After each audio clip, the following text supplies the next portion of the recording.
पहलगाम में 26 टूरिस्ट नहीं 26 परिवार उजड़ गए। पहलगाम में जो हुआ वो सिर्फ आतंक नहीं था मेरे दोस्तों, वो भारत की सहनशीलता की परीक्षा थी। लेकिन अब की बार ये परीक्षा नहीं, जवाब होगा, एक ऐसा जवाब जो इतिहास लिखेगा।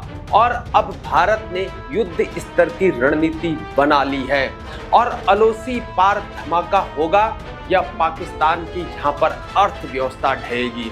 अब सिर्फ आंसू नहीं बहेंगे, ये वो भारत है जो सर्जिकल स्ट्राइक करना जानता है और अगर जरूरत पड़ी तो दुश्मन के घर में घुसकर हिसाब करेगा। देखिए पूरा विश्लेषण, भारत की रणनीति, ताकत और अगला कदम।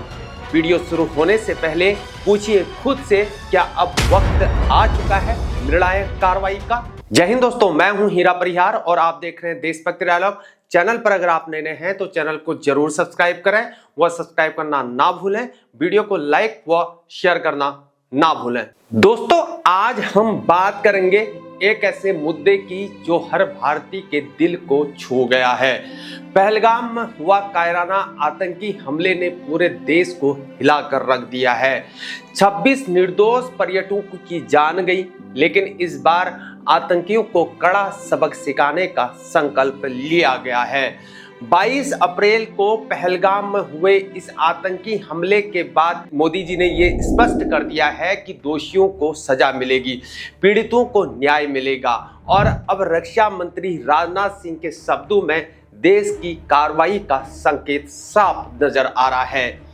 रक्षा मंत्री राजनाथ सिंह ने कहा है कि आप सभी हमारे प्रधानमंत्री नरेंद्र मोदी को अच्छी तरह से जानते हैं, उनकी कार्यशैली से भी अच्छी तरह आप लोग परिचित हैं, उनकी दृढ़ता से भी आप लोग परिचित हैं, जोखिम उठाने का भाव किस तरह से उन्होंने अपनी जिंदगी से सीखा है उससे भी आप परिचित हैं। और राजनाथ सिंह का कहना है कि आपको आश्वस्त करना चाहता हूं कि जैसा आप चाहते हैं वैसा ही होकर रहेगा।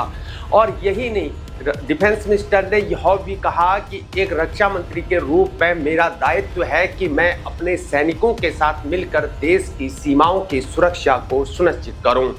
और मेरा दायित्व ये भी है कि अपनी सेना के साथ मिलकर देश के ऊपर आंख उठाने वालों को मुंह तोड़ जवाब दूं। याद रखिए मेरे दोस्तों, यह वही भारत है जिसने 2016 में सर्जिकल स्ट्राइक और 2019 में बालाकोट एयर स्ट्राइक के जरिए दुश्मनों को सबक सिखाया था। अब वक्त आ गया है कि आतंकवाद के खिलाफ अब निर्णायक कार्रवाई हो।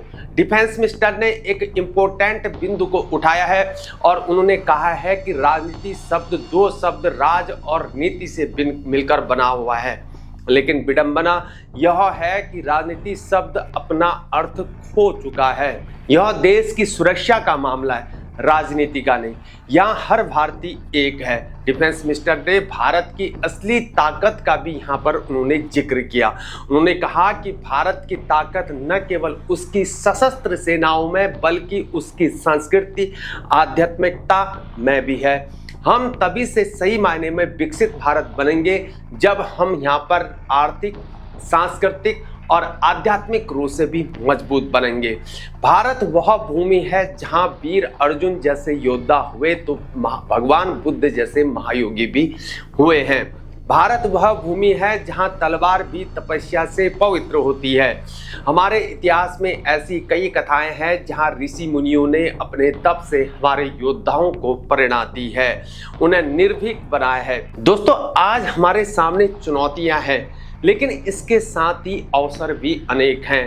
पहलगाम हमले के बाद भारत एक नई मजबूती के साथ खड़ा हो रहा है।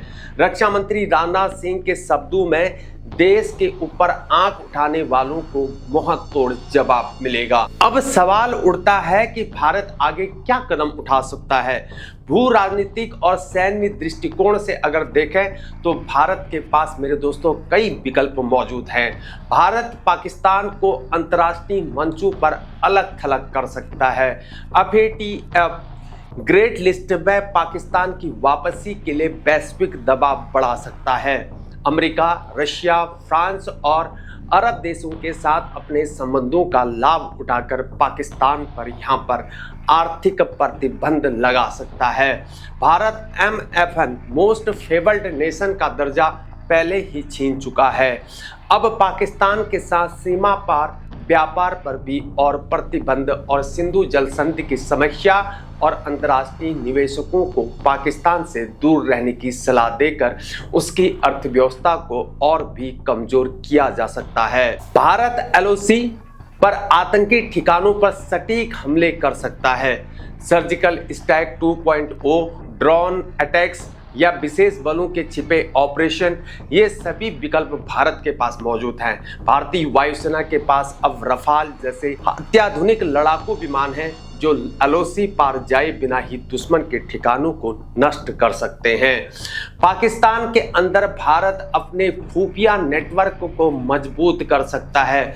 मेरे दोस्तों, अब वक्त आ गया है कि भारत अपने दुश्मनों को उनकी ही जमीन पर घुटनों पर लाए।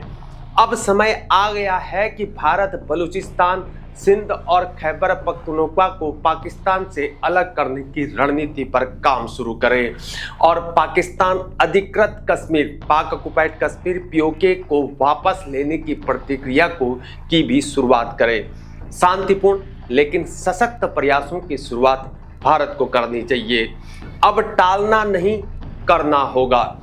आज के डिजिटल युग में भारत साइबर अटैक्स से पाकिस्तान के इम्पोर्टेंट बुनियादी ढांचे को भी निशाना बना सकता है, जैसे कि बिजली grid, railway networking, banking system. इन सब पर टारगेटेड साइबर अटैक से पाकिस्तान की अर्थव्यवस्था को गहरा नुकसान पहुंचाया जा सकता है। भारत और अमेरिका का इजराइल त्रिपक्षीय सहयोग को और भी स्ट्रॉन्ग किया जा सकता है। क्वाड, ब्रिक्स और SCO जैसे मंचों पर आतंकवाद के खिलाफ वैश्विक अभियान को भी तेज किया जा सकता है और साथ ही चीन पर भी दबाव को बनाया जा सकता है कि वह पाकिस्तान को आतंकवाद को समर्थन देने से यहाँ पर रोके। पहलगाम में हुआ हमला मेरे दोस्तों सिर्फ एक हादसा नहीं था, ये एक खुली चुनौती थी, वो भी भारत को। लेकिन अब सरकार यहाँ पर शांत नहीं बैठी है। इस बार भारत चुप नहीं रहेगा मेरे दोस्तों, क्योंकि प्रधानमंत्री जी बोले कि दोषियों को सजा मिलेगी और पीड़ितों को भी यहाँ पर न्याय मिलेगा। डिफेंस मिनिस्टर गरजे हैं, जो देश की तरफ आंख उठाएगा तो उसे मुंह तोड़ जवाब मिलेगा। कूटनीति, सेना, खुफिया एजेंसियां और यहाँ पर साइबर पावर, हर मोर्चे पर भारत अब तैयार है। सर्जिकल स्ट्राइक से लेकर यहाँ पर साइबर अटैक तक अब जवाब सिर्फ शब्दों में नहीं होगा, पाकिस्तान को मिलेगा अंतर्राष्ट्रीय मंच पर सबक और LOC पर भी मिलेगा। क्या होगी अगली कार्रवाई? क्या फिर गूंजोगी बालाकोट जैसी गूंज? यह सिर्फ बदले की नहीं, न्याय की कहानी मेरे दोस्तों। भारत जहां तलवार भी तपस्या से पवित्र होती है, इतिहास गवाह है मेरे दोस्तों। जब भारत बोलता है तो दुनिया सुनती है और अब समय आ चुका है कि दुश्मन देश इस बात को समझे। भारत अब चुप नहीं बैठेगा। हमारी सेना, हमारी खुफिया एजेंसियां और हमारी कूटनीति और हमारा नेतृत्व और हर भारतीय एक ही साथ खड़ा है। आज के लिए इतना ही, फिर मुलाकात होगी। जय हिंद, जय भारत, वंदे मातरम, भारत माता की जय।